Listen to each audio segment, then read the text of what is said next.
Hello, hello, everyone. I am so excited today to have this conversation with our beautiful, amazing author, Atousa. And Atousa, welcome. Today, we're going to be talking about, what it's been like for her to write her own book and to share it with the world and how that process has gone.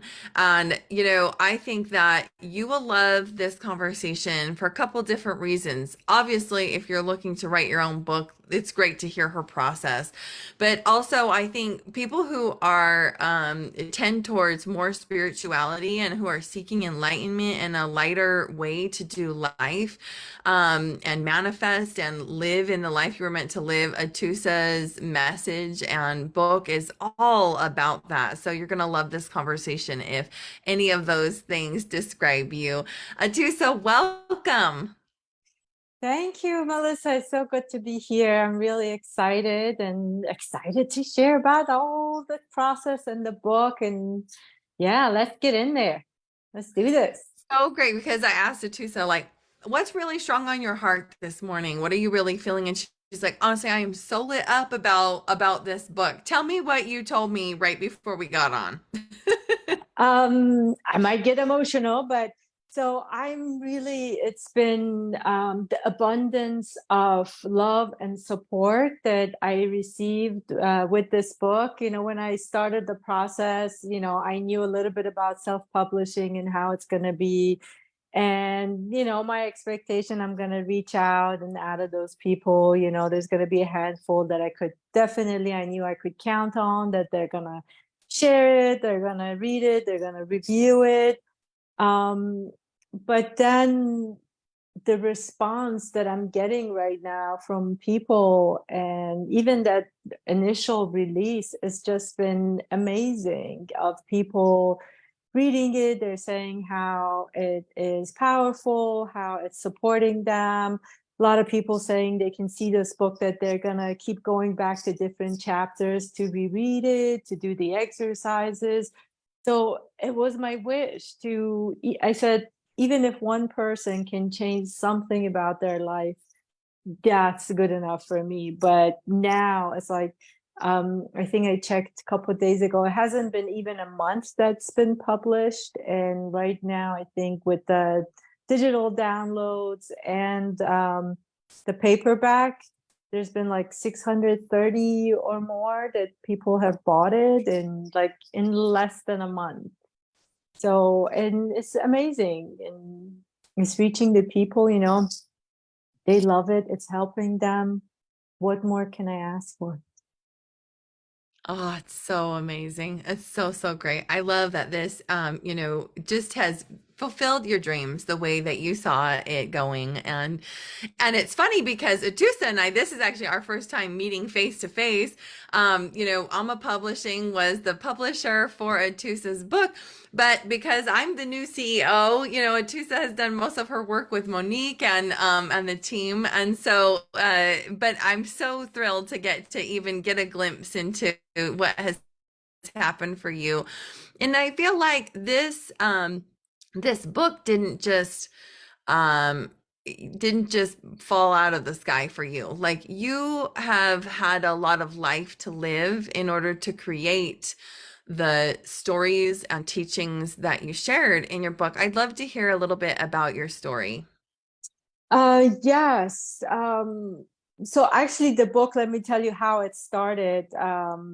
When I started, you know, I had already done my transformation, and I was feeling better. And I was like, I had this practice, and everybody that comes, my one-on-ones, and they come in a certain way. And at the end of our, however many session, 8 to 10 sessions, it just, sometimes we're just sitting there, and it's just like we're looking at each other, and we're just crying like happy tears of like all the changes that they've made. And I knew that was true for myself when I reached this place, and I looked back at my, like, everything fell in place. I knew all those, what I had labeled as my traumas and all those things I went through, they needed to happen. They needed to happen exactly that way for me to be sitting and doing this work.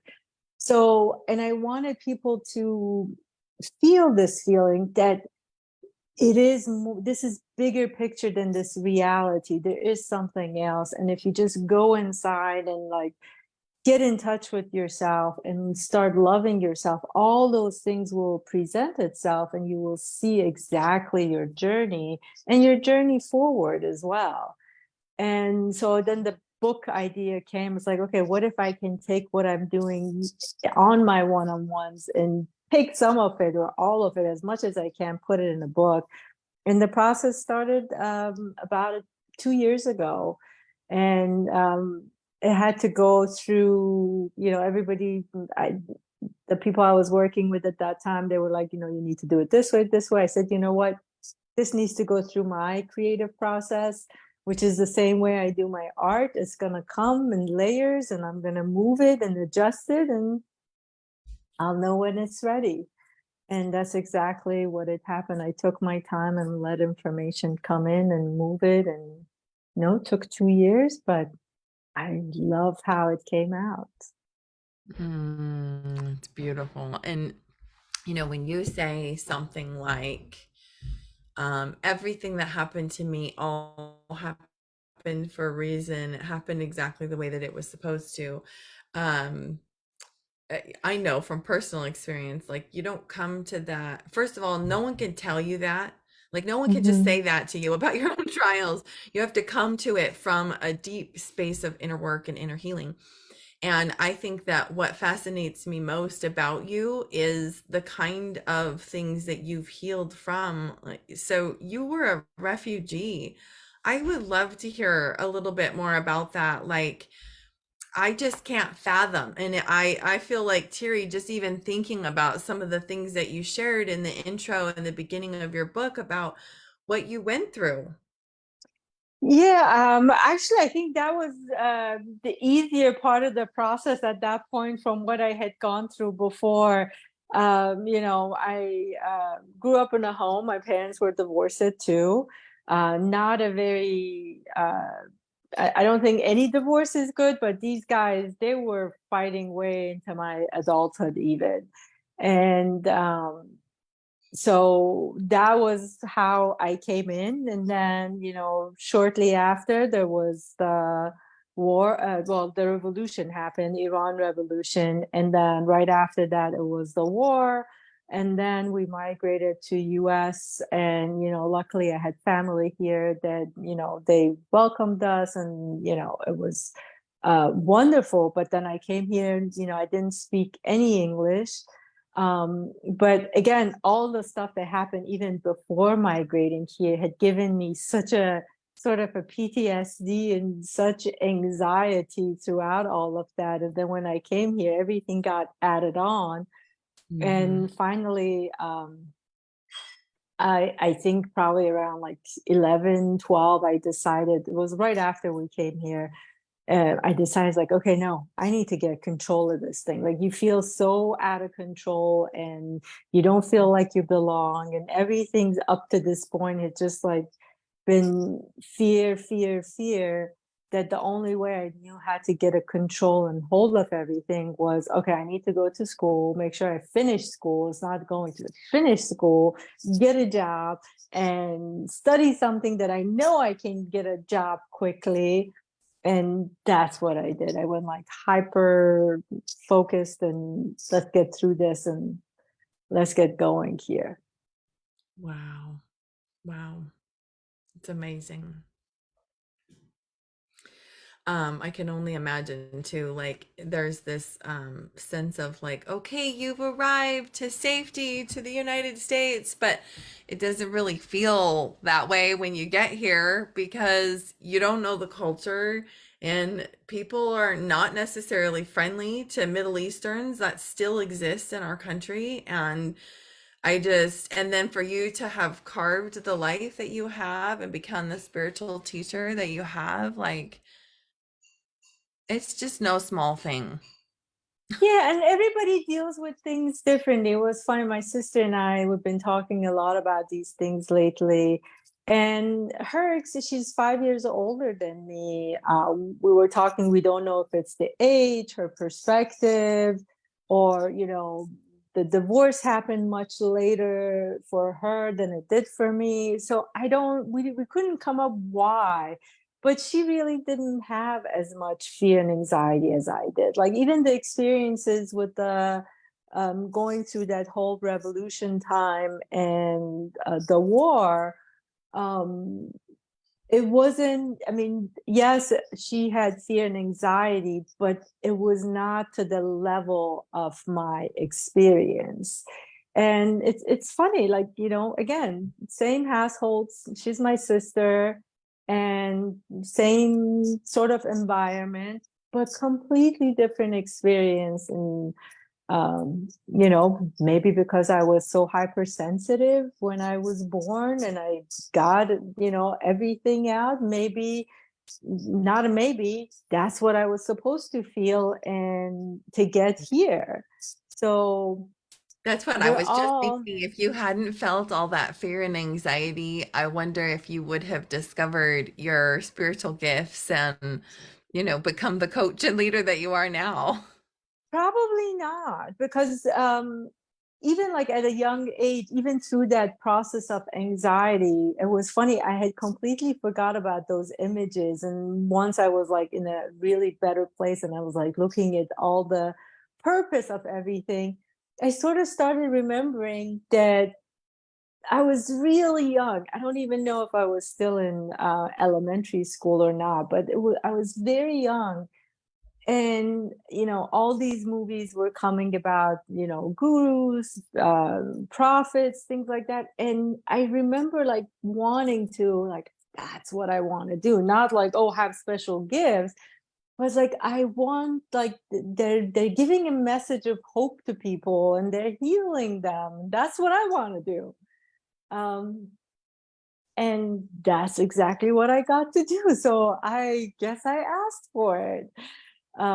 But yeah, it wasn't. And throughout this whole process, as I was going through this journey alongside of these fears, I was reaching out to learn more about spirituality, different tools, techniques, you know, what are the teachings out there. But it would never, like, I kept saying, how are they doing it? It just, I don't know how they're doing it.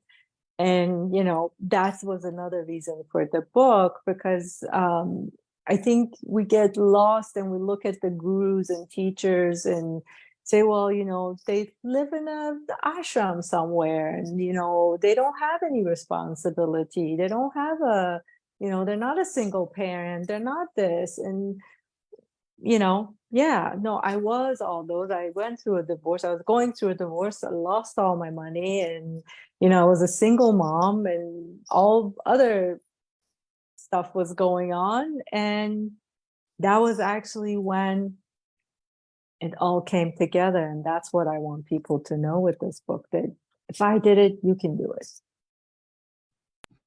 I love that. And I think that's so fitting with the title of your book, Change Yourself, Change the World. Um, and the subtitle, Transform Your Life from Fear-Based Living to Choosing Love and Seeing Magic. I just think that's so profound. There's a small percentage of people on the planet who feel like they, can actually say like, I am experiencing love and abundance and magic, and it's it's never it's never a coincidence. It doesn't just happen by accident, does it? No, it doesn't. And I think a lot of it has to do with the definitions and labels we've given it. You know, we everybody's talking about abundance, and they put the label of abundance as money and things. But you know, and it's okay. There's nothing wrong with it. But the abundance, it's what you're looking for. My abundance right now is that abundance of love and magic. It's not necessarily for me to have things, or you know, how much money I'm making or any of that. It's more about, like I said, those clients that come to me and I see them change. They just come, you know, so afraid, so hopeless, that, you know, and or they're like, they want a magic bullet and they leave, And I communicate with all of them, most of them anyway. And, they text me, it's like, oh, this just happened. And I remembered when I was in your office and I was asking for this, what silliness I was thinking. Or so it's beautiful. That's abundance to me. I love that. I've been a student of abundance for the last 10 years. I named my daughter Daily Abundance, and Oh, she's just turned 10 years old. We're actually having her birthday party this weekend. And I remember that moment when, and when we named her that, we were in our low of lows. It was like, I refuse. Our lives will not be like this. And that's why we gave her the name we did. And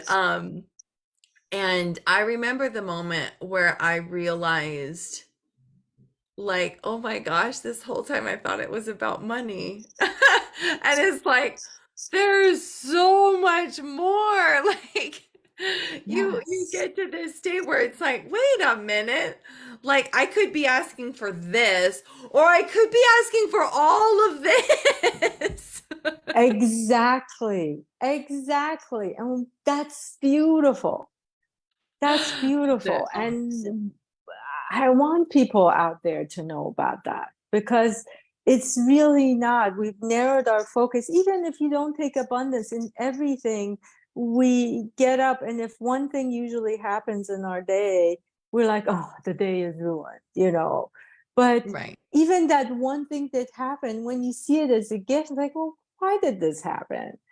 And then you'll see the reason. Oh, there's so much more that I'm not even seeing. So yeah, this is a gift, let me take it, thank you. Mm. Doesn't matter. So beautiful. Well, guys, Atousa's book has got 16 five-star reviews right now sitting in Amazon. I've just shared the link below this conversation if you want to go and purchase this beautiful book. It's now available both on the digital or on paperback. And it's a great read. It's a fast read, and but it's powerful. And what else? Is there any last thing, Atusa, that you would want to say to the world right now? Really take the time to go inside. Even if there's pain there, once you sit with it and go inside, even inside that pain, you will find beautiful, magical things, and you'll be like, ah, that's so good. So just take the time, go in there, you'll find all the things you want and need. So, so beautiful. Atusa, where can people find you if they want to connect with you more? My website is probably the best place to go. It's my first name, last name.com, AtousaRaissyan.com. And in there, you'll find links to my social media, my phone, my email, link to the book even. And yeah, everything you want. And go ahead, please feel free to reach out on social media, DM me. Always, if you've read the book, go ahead, let me know how you feel, write a review, would love to hear. Love it so much. And I think that this is just a testimony. Sometimes I hear from people like, there's so many books out there. What difference is my book going to make? And maybe it's not the goal of having, billions of readers, but of sharing your heart and having the right readers read the Exactly. message, the ones that needed to hear it. Can that be enough? Like, I'm just hearing from you that your heart is so full and running over, and that you've experienced exactly that. So, Yes. yay! So as Yes, always, guys, definitely. if you are, looking to write or share, we've got lots of opportunities in Alma Publishing. Feel free to reach out, and I'm happy to point you in the direction that suits exactly what your heart's desire is to be featured in a book and share your story. Atousa, thank you so much for sharing your heart, sharing your story in this courageous book, and Thank doing you, this thank interview you. with me today. Thank you, Melissa. It was great. Thank you, everybody out there, for watching this. Thank you. Bye, everyone.